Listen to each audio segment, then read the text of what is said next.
We'll end soon, but first we'll just get every speaker who spoke tonight, the 4 speakers, to come up, and take a seat, and we'll hand a roving mic around to the crowd. And please put your hand up and ask any question of any speaker that you wish to ask that maybe you've taken a note during the speeches.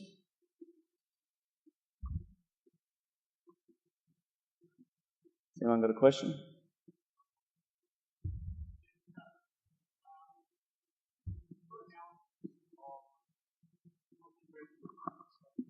Joe, hi. Thank you for your inspirational journey. 2 questions. In the family, is there a history of mental illness or something you can look back on and say there is a DNA or an area? Because you said your parents and your family probably didn't handle it well. Did you investigate the area? Or B, was it as a result of over-analysis or etc.? I'm just interested to see if there was a history to your journey. Yeah, it's a tricky one. From my knowledge, the family tree was non-existent, so that was why breaking down that first barrier was extremely hard, because it was foreign to all. So not only was it difficult to deal with on a whole, but it was as hard for family to deal with for my behaviours and the like, because we were sort of everyone was standing on eggshells the whole time. So as I say, I sort of touched on it, was out of no fault of anyone's of how anything played out. It was the main thing and main difference from now until sort of years back is the general perception from community, friends, family, etc., because it's out there, and it makes everyone feel so much more comfortable and confident to be able to speak up. Thank you.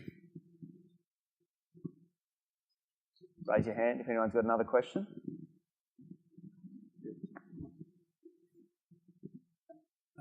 My question is for the panel in general, and it's about the role of clubs and what makes people successful within a club environment.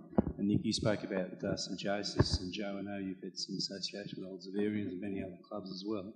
But also like to widen that and ask Jacinda and David, are the attributes that make someone successful and happy around a club the same things that are going to make someone more employable and have a professional career that's successful? And specifically to you, David, whether the same things that make people successful in the clubs also make them successful at a high level in corporate life? Yeah, at St Joseph's, I'm still involved down there, and what we try and do is that holistic approach. And obviously, we go through that at Collingwood. We just don't want someone who might be a good player on the field, because if they're no good off the field, then obviously there's ramifications for your club as well. So you can lose sponsors really easily. You see players all the time who get caught up in the wrong things, and they see sponsorships go out the door, and then the club, the administration, they go, well, hang on, we can't have this, we can't have that individual there. So we talk about the holistic approach. I think the best thing you can do is just keep bringing back people in particular who are involved in the club, because who have gone on to be successful, who are in the same position that the kids are in today, because then they see that there is a pathway and there is a way to actually get there. It's not just, it can be scary talking about a big wide world like we spoke about earlier, that you've got to go from 10 years, 15 years, 18 years old, go and get your degree, go and do your job and all that. There's so many steps in place to get there. So if you can actually show real life cases of where people have made that journey themselves, I think that's the best thing you can do from a local perspective to try and help them. I'm glad you asked that question, because it's a pretty fundamental one. I regarded my time playing sport as being a fundamental part of my education, because it taught me about working with people. It taught me how to win. It taught me how to lose. And learning those skills are fundamental to being able to face your career going forward, because just as Nick said, there are many challenges that you're going to face going forward, and if you've had the opportunity to experience winning, losing, participating with others, enjoying the successes, struggling with the losses, but being able to do it well, you're going to be a much better person in whatever career you choose. I think we are at a crossroads in society on a whole lot of levels, but that sense of team and collaboration at the forefront of some of those changes that you're seeing. I think for the younger kids, one of the there's really fine lines of what will get you over the line to get that job, because when you're pretty young, there's not much differentiation between you and a lot of others. So it is things like the charities you've been part of, the sport club you've been part of, the role you've played in a community type environment is that little slither that you're looking for to get a role. And then I think if you take it forward for all of us, we're seeing this shift in society that the culture of organisations is in question, and some of that comes back down to core community involvement. And if we thought more like that in corporates, we probably wouldn't have some of the things we've got on the front page of the papers at the moment.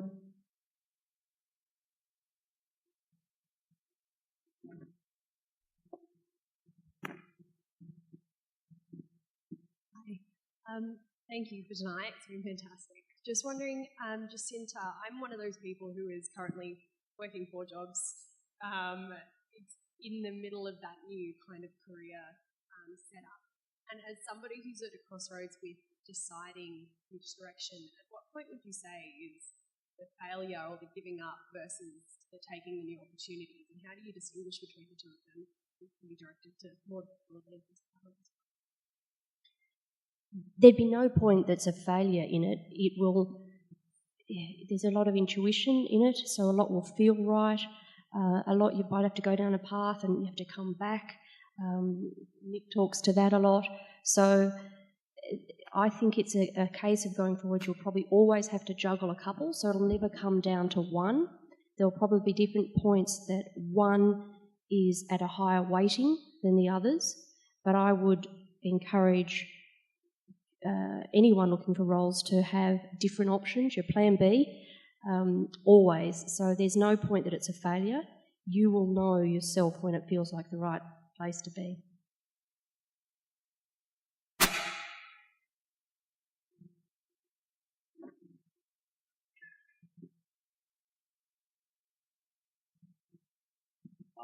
I've just got a question for Nick, and I was just going to ask you, like, what motivated you every day to get up and go do work and stuff, even though you're playing for North Ballarat and whatnot, that you still had belief to make it or achieve something? I just wondered what motivated you.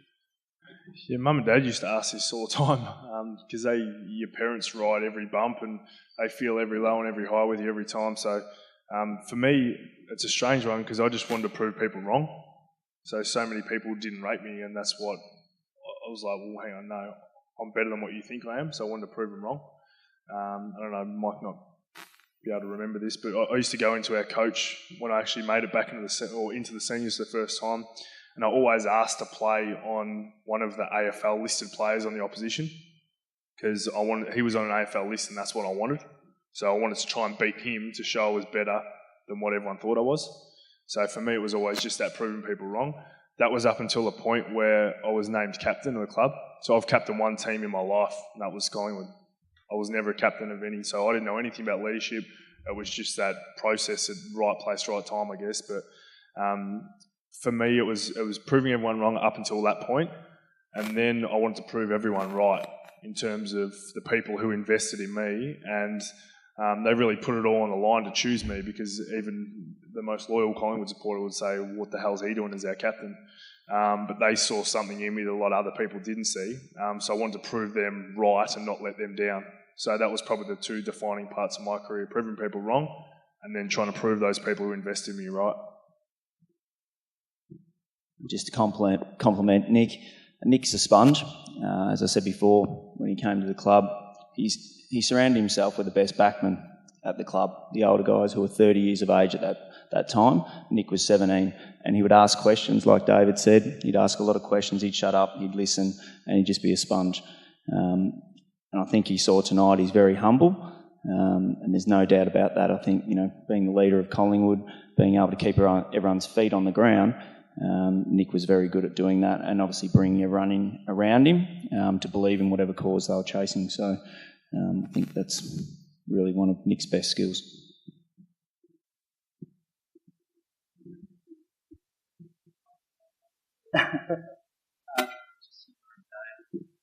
Questions addressed to yourself and the rest of the panelists. Great listening to you. A really good night. You hit on the topic of the Royal Commission. How do you think corporate Australia culture will change between now and the next 10, 15 years when we become the young kids in the room? How they'll be educated about quality you must bring integrity to an organisation.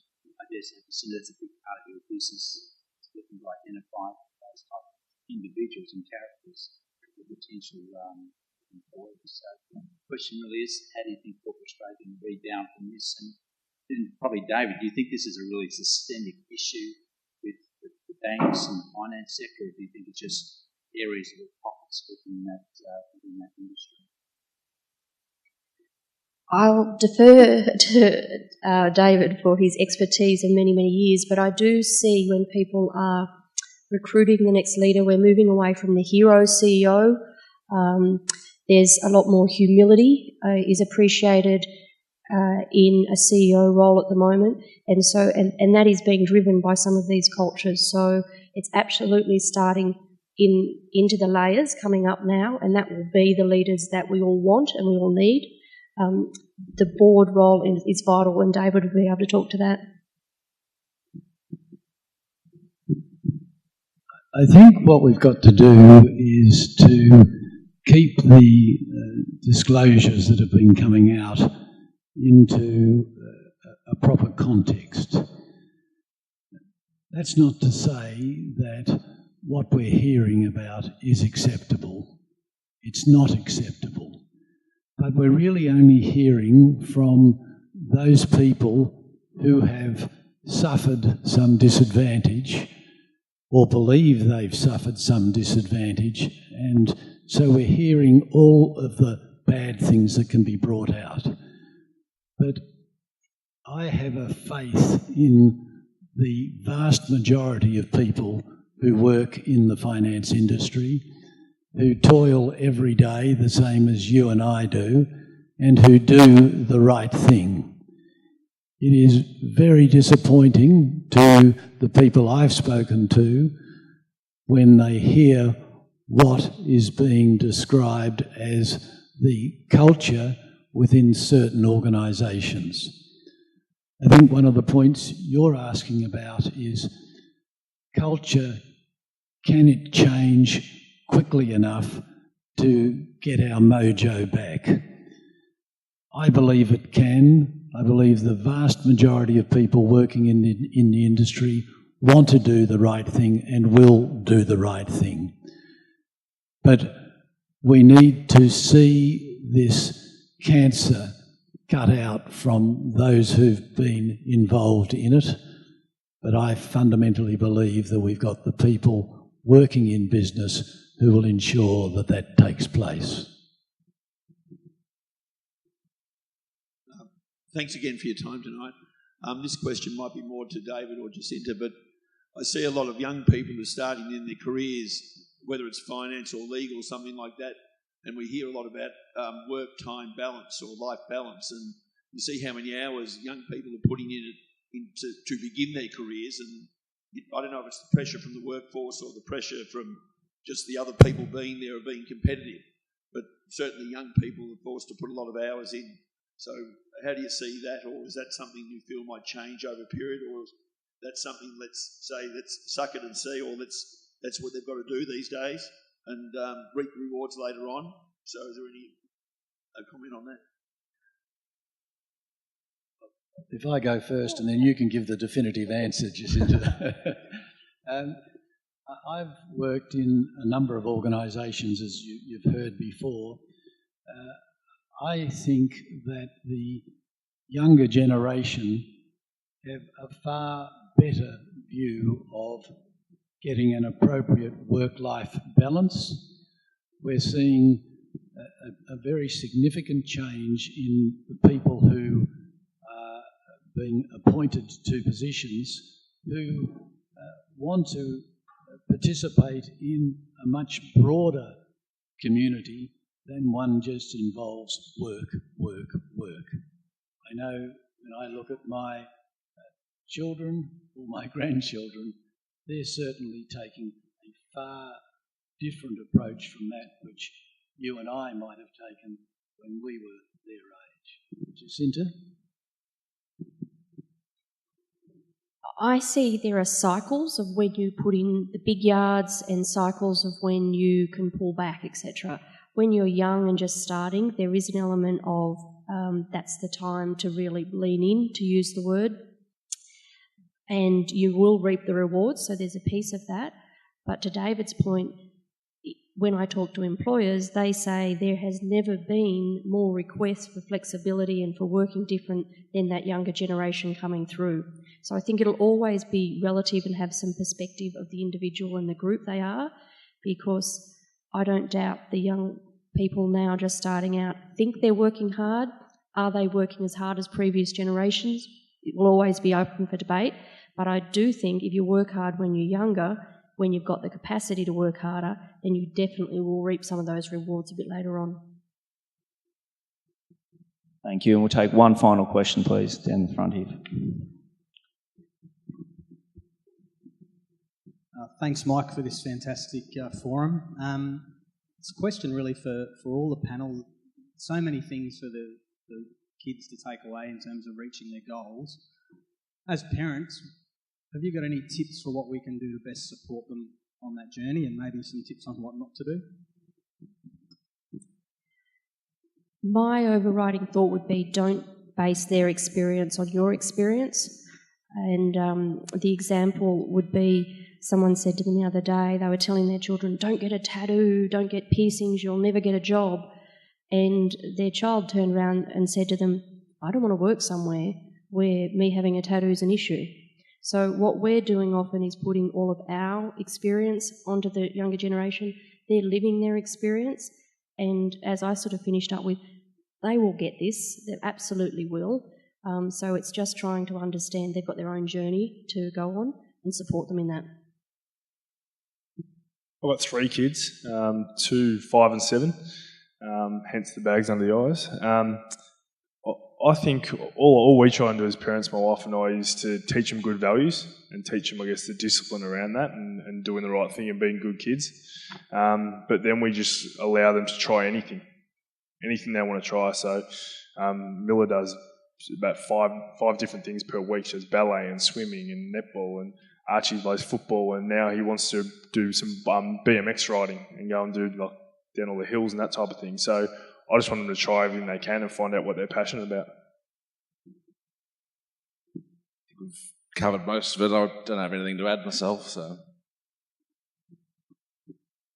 I think the most important thing is that we don't expect our children to do what we did, and that we should be encouraging them to spread their talents, their desires and their wishes as broadly as possible so that they can have a fulsome life.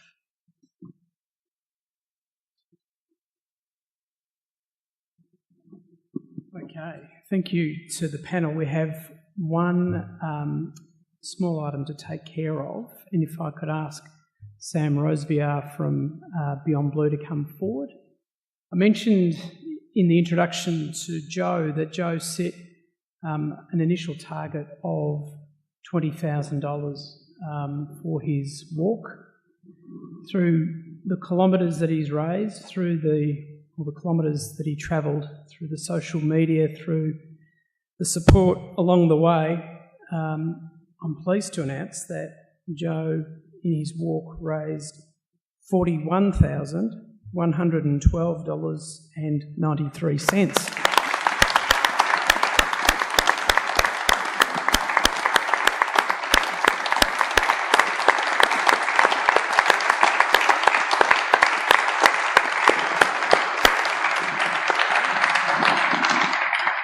I just want to say what I'm sure everyone in this room is feeling, and that's, Joe, thank you for your courage. Thank you for your remarkable dog. Thank you for your leadership. What you've done is incredibly inspiring. There's 4 million Australians suffering from mental illness right now. All of us have incredibly difficult times, and you have really fought to do something great for those people and for that cause. And I just want to thank you. I think what you've done is absolutely incredible. So thank you.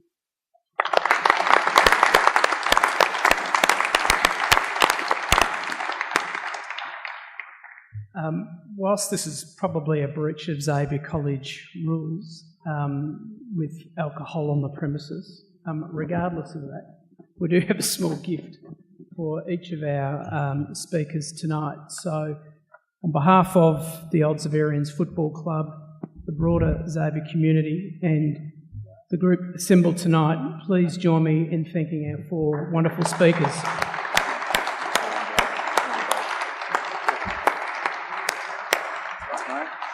Thanks for joining us. Our next Game Changers will be in August of this year. I also would like to thank Ian behind the camera, who's filmed tonight's proceedings. The film of tonight will be edited and we'll have it up on our website in the next week or so. So it's an opportunity to get some messages and reflection or send it out to friends that you think may get some value out of the messages tonight. Thanks for coming, and we look forward to seeing you next time. Thank you so much. No, you guys gave up in time. We'd just like to personally thank the interview panel for giving up their time, speaking here tonight, taking time out of their busy schedules, both personally and professionally. They've got busy schedules, so we just wanted to briefly interview the speakers and ask why it was that they got involved in Game Changers and how they found the night. So we'll start first with David and work our way around. Well, Mike, I never heard of Game Changers until you approached me to talk about it. But having become involved and participating, and more particularly listening to my fellow presenters, I'm incredibly impressed with what you've been able to achieve for the general community, to be able to come and listen to people who are sharing their experiences, and the courage that's been brought out by the speakers is fantastic. So well done to you, well done to Xavier. And I think the concept is a brilliant one. Well done. I think we've all got questions. Parents got questions. Am I raising my kids right? Am I doing everything I can to give them the best opportunity? The kids have always got questions because they're always wondering what's next and what should I be doing. So there's a great opportunity for people to see some people with experience who have been through different things and are experts in their field. So I think it's a great opportunity to come to Game Changers and learn a bit more. Well done, Game Changers. I am involved through Paul Fave and really pleased to be able to share some insights if I help someone. I think the program should really be congratulated. It's of a quality and of a level that is, on par with the professional teams. So I think fair play to you. Your group is a very lucky group, and I wish you all the best with the future endeavours. It was terrific to get involved with the Game Changers. Mike and Paul touched base midway through my walk to investigate whether I'd be happy to come on board, which I was really thrilled about to continue sort of spreading the word with the mental illness that I've been trying to do so. Obviously, I think having speakers of such great ilk and different ranges adds such a spice to the night. And you're not speaking at an assembly or to a sporting group. These people are happy. These people are willingly here. So you can just see them absorb everything, and really, I'm sure everyone here walks away with different little perspectives of all 4 speeches. So it is a magnificent initiative, so long may it continue, and I look forward to seeing the next batch of speakers. Brilliant, thank you.